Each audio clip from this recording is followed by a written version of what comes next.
तो आप लोगों को इन चैप्टर्स के फॉर्मूले, इन चैप्टर्स के कॉन्सेप्ट्स की समझ होना बहुत जरूरी है। दैट मीन्स आपके फंडे सही है, आपके कॉन्सेप्ट सही है, और अगर आपके बेसिक्स अच्छे हैं तो आप वर्ड प्रॉब्लम्स को आसानी से कर सकते हो। उन स्टेटमेंट्स में आपको वर्ड बाय वर्ड चीजों को पढ़ना है, वर्ड बाय वर्ड चीजों को पढ़ना है। आप बच्चे क्या करते, बच्चे उसके सॉल्यूशन की तरफ भागते कि इसका सॉल्यूशन हम कैसे करें। नहीं, अक्सर बच्चों को वर्ड प्रॉब्लम्स समझने में बहुत ज्यादा दिक्कत होती है।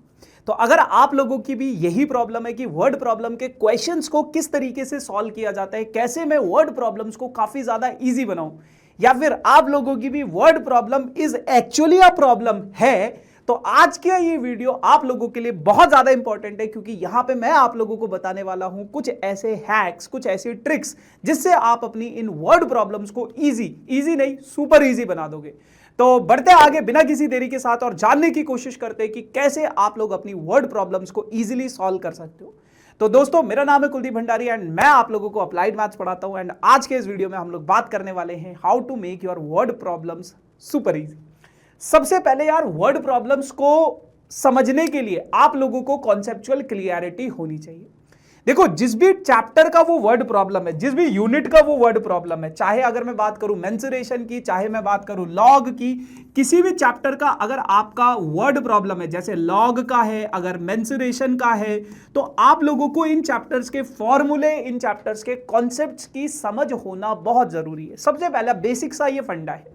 अगर आपको इन चैप्टर्स के बेसिक्स नहीं पता, फंडे नहीं पता, तो आप आगे की चीजें तो भूल ही जाओ। तो सबसे पहला आपका जो ध्यान है वो है आपका कॉन्सेप्चुअल क्लियरिटी के ऊपर, कि क्या मैं नॉर्मल जो क्वेश्चंस होते हैं, मेरे वर्ड प्रॉब्लम हटा दो, जो नॉर्मल जो क्वेश्चंस आते हैं सॉल्विंग वाले, क्या मैं वो कर पाता हूं या नहीं कर पाता उस पर्टिकुलर चैप्टर से या उस पर्टिकुलर यूनिट से। अगर आप कर पाते हो, दैट मीन्स आपके फंडे सही है, आपके कॉन्सेप्ट सही है, और अगर आपके बेसिक्स अच्छे हैं तो आप वर्ड प्रॉब्लम्स को आसानी से कर सकते हो।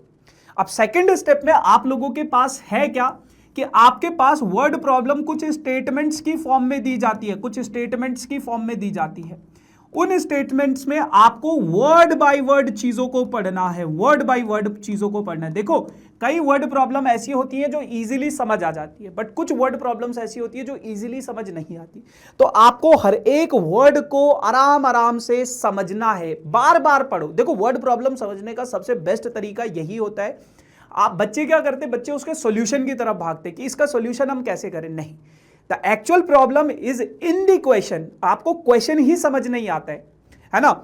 आपको क्वेश्चन समझ में आ गया तो फिर आगे कोई चीज नहीं बची। क्वेश्चन समझ में आ गया, क्वेश्चन करना बहुत आसान है, पर पहले क्वेश्चन को समझो, that is difficult, that is difficult. तो वर्ड बाय वर्ड चीजों को पढ़ो, ब्रेक करो अपने सेंटेंस को, और एक एक वर्ड को पकड़ के समझने की कोशिश करो कि वो कहना क्या चाहता है।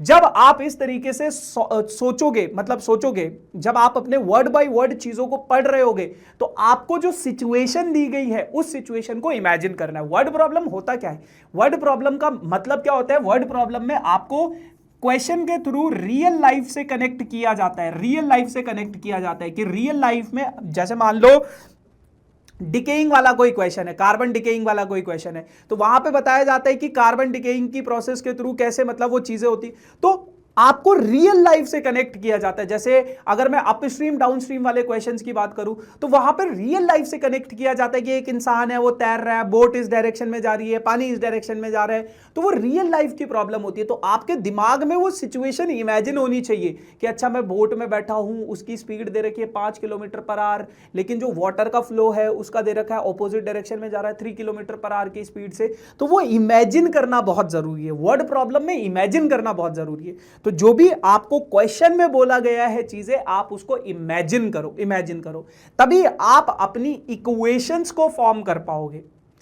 जब देखो, पहला स्टेप क्या है, आपको कॉन्सेप्ट्स की क्लियरिटी होनी चाहिए। अगर है, फॉर्मूले पता है, चीजें पता है, कॉन्सेप्ट्स पता है, अपस्ट्रीम का केस क्या होता है, चीजों को कब ऐड करना होता है, कब सब्ट्रैक्ट करना होता है स्पीड्स को, तो वो चीजें पता है, तो फिर उसके आगे आपको वर्ड बाय वर्ड क्वेश्चन को समझना है। वर्ड बाय वर्ड अगर आपने क्वेश्चन को समझ लिया, तो फिर इमेजिन करो उस सिचुएशन को, जिस भी सिचुएशन की वो बात कर रहा है। और जैसे ही आपने सिचुएशन को इमेजिन कर दिया तो अब आपको बेटा वो वर्ड प्रॉब्लम समझ में आ गई, क्वेश्चन समझ में आ गया।